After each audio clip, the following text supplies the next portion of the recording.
Today we have the privilege to speak with Mr. Mike Healy, ex-CFO for global pharmaceutical firms such as Sandoz, Apotex Pharmaceuticals, and adjunct lecturer with many universities in Australia and the USA.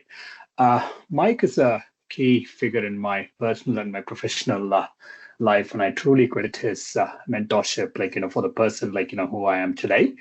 Um, I met Mike, during my accounting classes when I enrolled into my full-time MBA program with Macquarie University. And since 2014, our relationship has evolved and it's turned out into a deep friendship.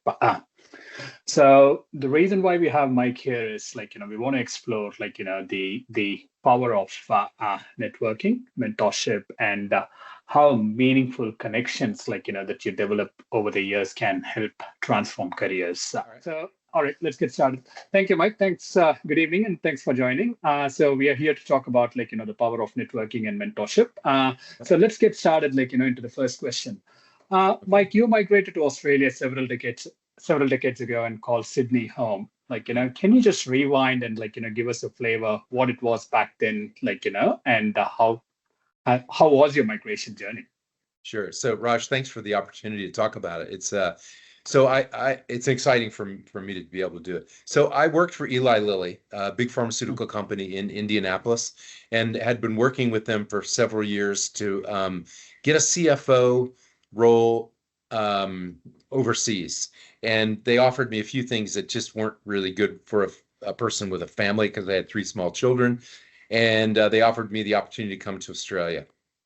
And I didn't know anyone in the Australian business, but because I was a strong candidate for a CFO role within the company, they gave me this opportunity.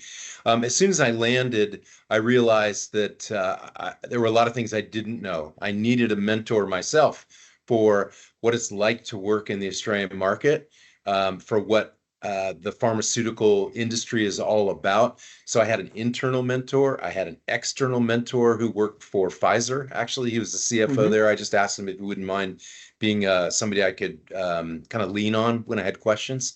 And that really began sort of my networking journey. Of course, I networked within Eli Lilly quite well and effectively. We talk about that, but that kind of began my professional networking journey here because I stayed in Australia and called it home, as you said. And I can tell you the power of networking has been key to almost every job I've ever had and to getting new roles when and ever I needed them. Okay, beautiful. That sounds really good, Mike. I know, what's been 20 years now, 2025. So yeah, almost 25 to the day. So we moved here in late January of 2000. So 25 years ago.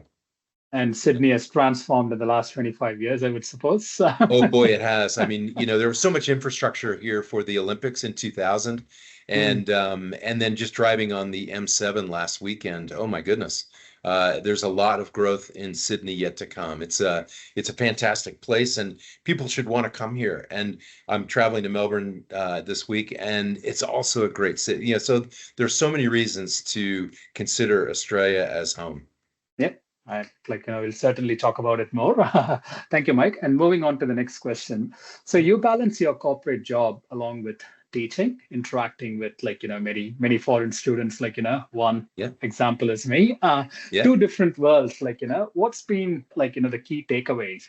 Corporate jobs, professionals aside, and then hey, you've got raw international students. I wouldn't say raw, but some of them are raw, in a certain sense. So how do you balance that? Well, I think there's two elements to it, Raj. I think balancing it is just, what do you prioritize, right? And I've always prioritized people. And to me, people are either inside your company and you work with and through people to achieve things, but you also I think have a responsibility over time as you kind of mature and move on in your life. You're a parent, you're a friend, you're a coach, whatever, to help guide others. And there's nothing better to me than giving back. And so I started teaching, as you well know, in 2010, and at an MBA program, and I loved it. And that really began a journey of of teaching being something that I did on the side, but it really became my passion. And I would say the things that are the same within coaching and managing people is that ability or desire to help, to train, to teach, to give people the benefit of your experience. So I think it's really important to do that, particularly in, quote, the later stages of your career, to give something back. So to me, teaching is giving something back. And to me, it's fun. It isn't work. And so to me, Yeah. it's easy to balance, right? And you've interacted with me in the classroom many years ago, but yeah, to me, it's just fun. And if you can have fun, it isn't work. And so the people side of it was always fun for me. And I guess all along that way, I networked even then with the students. So I know a major theme here is networking, but for me, balance came easy because I loved it. Oh, yeah, absolutely. I still have memories going back 2014, sitting in your accounting class, in the evening in the CBD, feels like a Yep. light years away. Yep, absolutely. And it was always fun sitting in your class, Mike. That Thank you. it was fun and laughter, and I think I learned a little bit. I don't know. I hope so. Well, accounting is already painful, so let's make it a little fun, right? Yeah. So Oh, there well, you at least some of the tips and techniques that what you gave me, I pick up the phone to my accountant and say hey, can I deduct this in my taxes? And go. that's Absolutely, absolutely. all right, cool. How has teaching shaped your already robust professional network? Yeah. So to me, the principles of networking and the activities of networking are really no different themselves. Mm-hmm. It's just a little bit different in the academic setting than it is in the professional setting. Academics work almost as independent contractors. Yep. They teach their class, their content, their everything, and they don't really interact the same way you need to for a common purpose in a corporate setting. And so the networking is a little harder because it's almost purely social, Mm-hmm. because people kind of treat their own courses as their own courses. In a professional setting, networking is key, not only within your own company, Mm-hmm. and bigger companies require more networking because it's global and. Um, but in order for you to expand um, uh, the reach, the knowledge, learn new things, and so on. Networks become so important, and not only that, they're fun. I mean, I've had a great time building networks, and to me too, that isn't work. It's fun. So putting yourself out there, meeting new people, you never Yeah. know when they will pay back. Just as an aside, because I'm not sure where it'll fit in this, but I have only had one job since 2005, I think, where I didn't get the job through network except for the networking. In other words, if I hadn't had a network, I would not have gotten the job in the last 20 years. So networks where I have been so key to getting me new roles and thinking about new opportunities, without which I'm not sure where I'd be. I think spot on, Mike. All my jobs in Australia have been through networks. I know. It's All my incredible. jobs. I've known someone in all the roles that I've been otherwise I don't think so if I would have got those jobs. But Yeah, I learned the hard way how hard it is to just lob your CV in and hope that someone likes you and you get an interview, and then you're the one candidate out of 100 that's applied. It's really hard. That way, I think, it's interesting when people know you through your network, they know you and they know what you can do. And if yeah. there's a good fit, they want to help you. But people want to help. And that's where I think mentoring and coaching becomes easy if you just ask, because people want to help. I think so, yes. I've learned a lot, and one thing is never be afraid to ask the question because as you said people want to help, and unless you go and ask them you're always gonna put a shade, Yeah, and absolutely. you're just gonna assume the worst, right? You Yeah, don't know whether it's the worst or not. Yeah, absolutely. cool. So how do you think that the role of networking has evolved over the last say 20, 25 years with the rise of the digital platforms, Yes. because earlier it used to be easy to catch up with someone over a coffee, but like I think even now, when I want to network, I'm struggling, because people are not coming into the offices all 5 days. So Yeah. what's your It's a take on that? it's harder, right? I think digital platforms have helped immensely improve your reach, Hmm. almost exponentially if you want, through digital marketing and other things. But the richness of a relationship is harder, I think, now with online techniques. So to me, it's one thing to develop a relationship over Teams and Zoom and whatever, but you still want to sit down and have coffee and look the person in the eye and so on. And so I think technology has made it easier to touch base with so many people in a short period of time. But the richness of that touching base, if you will, that networking has changed dramatically. Um, and I think both have a place. I think technology has made it possible for me to have mentoring relationships, friendships in and out of work globally. You Yeah. couldn't do that 25 years ago. And there are some awesome people around the world. Yeah. And so, and some of them I've worked with, some of them I've got to know through others. And those networks just build.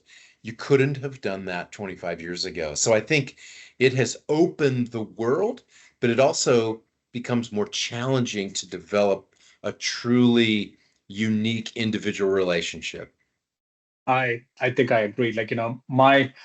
My objective has always been try to establish that physical richness, and then Yes. hey, the digital platforms can then be used as a tool to build that relationship. Now I Yeah. think but like but it's become really hard to build that physical richness, because of people coming into work, Yes. you've just got to go out of your way and make that happen. So that's Yes. what I try to do, but I've become a lot lazier over the last few years. So Oh, and see, and I don't view it as lazy. Some would say it's efficient, right? So you and I are having this conversation. We'd normally get together for a coffee or a lunch or whatever, and that to me is far better anyway. But it's efficient, and you could yeah, have this meeting and the next hour with someone else, and it's all from one place, and that is efficient. But eventually, it's tiring, it's yeah, challenging. I mean, I had a job during COVID, like so many, where I didn't leave my apartment, 12 hours a day. I was in the same seat. I mean, that was really hard. And yet I knew all these people, but I didn't really know them. And yeah. so I think networking really expands exponentially when you're able to, meet people face to face and look them in the eye and see the body language. And Exactly. then networking becomes massively beneficial as you develop that relationship, they gain trust in you, and then they want to help you. Mhm. Again, I think that's far better, but more efficient technology wise. More efficient technology. Thank you, Mike. So, Mike, you're always ready to meet new people. So, your advice to, say, new immigrants, who are trying to build professional relationships, Hmm. what's your, yeah. I think people make, I mean, businesses are people. And we can't get things done in a business unless we do it with and through people. And so I think in any business setting, if you aren't able to communicate what you want, when you want it, what it's going to look like, who should do it, if you're a supervisor of people, you're not going to be effective. And so I learned early that networking within Eli Lilly, for example, my first major employer, was critical for me finding out what other jobs were like in the company, what might be my next opportunity, who would be the people that would influence that in my career, for example. I Mhm. learned that early that you just needed to do it. So people are who you get work with, done with and through. And so I, at a fairly early stage, realized I needed to expand my network, not only inside of my company, but outside of my company. And so I joined other organizations. I joined an organization that provided education to students in high schools about business. I went to Toastmasters and developed relationships with people, but at the same time, and expanding my network, but at the same time developing better presentation skills and speaking skills and that confidence. And that just starts to roll. And then eventually it becomes second nature. And you have to put yourself out there to improve anything, whether that's in sport. You want to be the best basketball player ever. Well, you can't just do that sitting in the game playing, your PS5. You got to do it, right? And so the same thing is with networking. If you don't like people, it's going to be tough to be successful in business, but you can still network and you can force yourself and put yourself out there. And what I find, as I said earlier, people want to help. It's not as hard as you think to network. You just got to start. Just got to start. Yep. Yeah, absolutely. There's a question around the starting point, so we're just going to jump one question over, Christian. Yeah. Oh, sorry, Mike. So starting point, where do we start? For someone who's never networked and it's a foreign concept.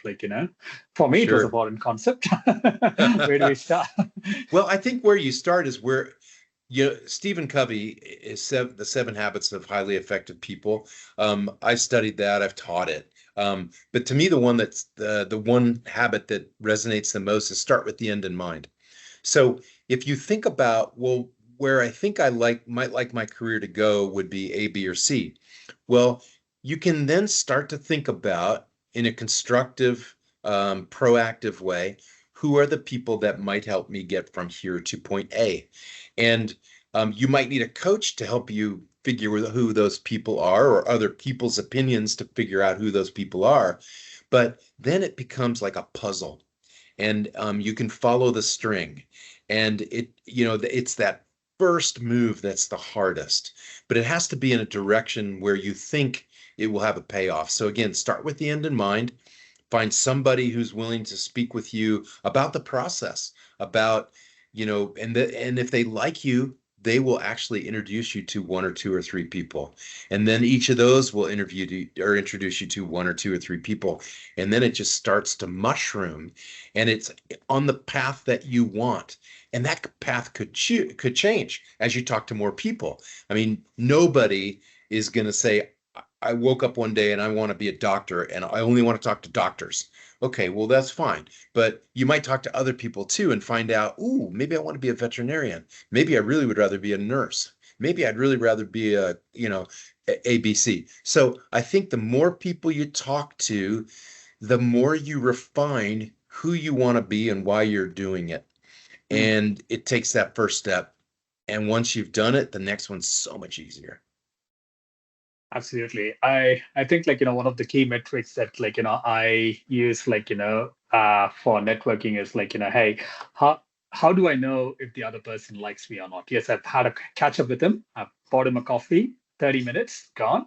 But if he doesn't introduce me to someone within his network, I label that conversation was not something that went to his anticipation or liking. So that's the way how I I've always gauged it. And no, I think that's right. I think what you can tell pretty quickly with people is, do they like me? Do we have some common ground? And you can also tell afterwards how quickly they do the follow-up that you've agreed to, how quickly they introduce you to people can be a really good sign as to how keen they are to help you. And some people say they want to help and they get too busy and they intend to, but they don't. Others just can't help but want to help you. And so, somewhere in between is the average. And you just gotta work it. And sometimes you gotta remind people. You've had to remind me, hey, I really would like to meet John Doe. And then a week later, hey, Mike, I'd really like to meet John Doe. And hopefully after a week, I've gotten you networked. I got your network after 6 months, from the first event. But so common mistakes of networking, can you expand a little bit on that? Absolutely. So to me, there's nothing worse than you coming to me and saying, hey, I'd really like to expand my network. Can you help me with these 3 or 4 people? Because they know you, or I might say, hey, these are 3 or 4 people that can help you. And I give you their names, their emails, and you don't do anything with it. Like, why? Like you asked me, I offered my help, I did my part. The least you could do is follow up. So I think follow up is super important. That's one of the common mistakes, is just plain not following up and then not responding when those people that you're reaching out to reach out to you, because they'll have another three or four people and so on. So I think that's the first one, is not following up. Secondly, a shotgun approach. And what do I mean by that? Shotgun is just kind of spraying things out there widely. If you spray it out too widely, how can you possibly keep following it up? And so, you got to keep track and be disciplined about how you network. And it's not good enough to touch base once every year or two. You really need to nurture those more often. So I'd say follow up, casting your net too wide that you can't possibly follow up with everyone. And then it's the cadence with which you touch base and maintain that relationship. Otherwise, it's gone. So I think those are some of the common mistakes. Absolutely. I used to have a spreadsheet back in the days, but Yeah. not anymore. But Yeah. like, Yeah. the spreadsheet, like, was like, probably 20, 25 odd people, I would say. I don't remember, but that's been culled down, like, Yeah. over the years. I've, like, I keep in touch with maybe 7, 8, like, Yep. but the cadence is like, hey, it's once every 10 weeks, once every 6 months, like, it's a simple Yes. coffee, a simple email, like, hey, how you going? And Yes. I think, yeah, like, some of that has really helped me, like, even in the last year, like, in 2024, like, with the Oh, for University of sure. Sydney giving me the opportunity to come and present, like, for the MBA Amazing. cohort. And that was Yep. like, a relationship that I nurtured for the last 10 years, I would say. Yeah. And then as luck would have it, I'm at USyd as well, Yeah. teaching Masters of Management. And you said, yeah, I don't need your help anymore. And that I was never said great, that. I never said that. But look, I think some of the best relationships start from a very, I'm not sure why this person's reaching out to me, to then 10 or 20 or 30 years later, you are good friends and your relationship has taken a different path, as has your lives. But you still connect on a regular basis, visually, or rather, face to face or through technology. But I think that's the key is, got to put yourself out there. You got to meet people. You got to follow up. Don't try and have a network of a gazillion people because you can't keep up with that. It becomes a full-time job. And then the cadence with which you follow up. Those are super important things that, if done great, are your strengths. If not, they're your weaknesses and the shortcomings, as you said. Yeah, absolutely. So, Mike, you've talked about, like, the role of mentorship in your personal growth. Like, can you just expand, like, the importance about, like, choosing that right person, like, because, like, a lot of people, as you said, like, would be willing to help, like, but you can't have like 10 different mentors, like, I Yeah. actually, personal experience, someone told me, like, a CV is never a right document, right? Like, everyone's got an opinion, like, on that. Yes. So you've just got to be comfortable with that document, because, like, that's your sales pitch at the end of the day. Yeah. So, like, mentors, like, why is it important to choose that person, like, who's in, like, the right person, and how do we find that right person? Sure. Well, I think sometimes finding the right person is luck, right?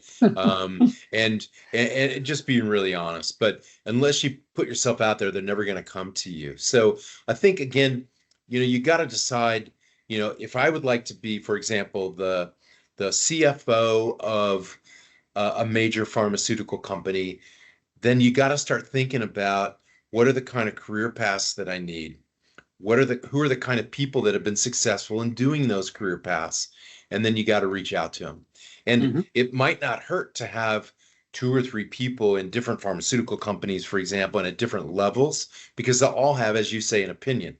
And um, and you need to shape your approach based on what you seem to think, or what you think are like your all-star team of comments. And they come from people at different levels, people in all kinds of walks.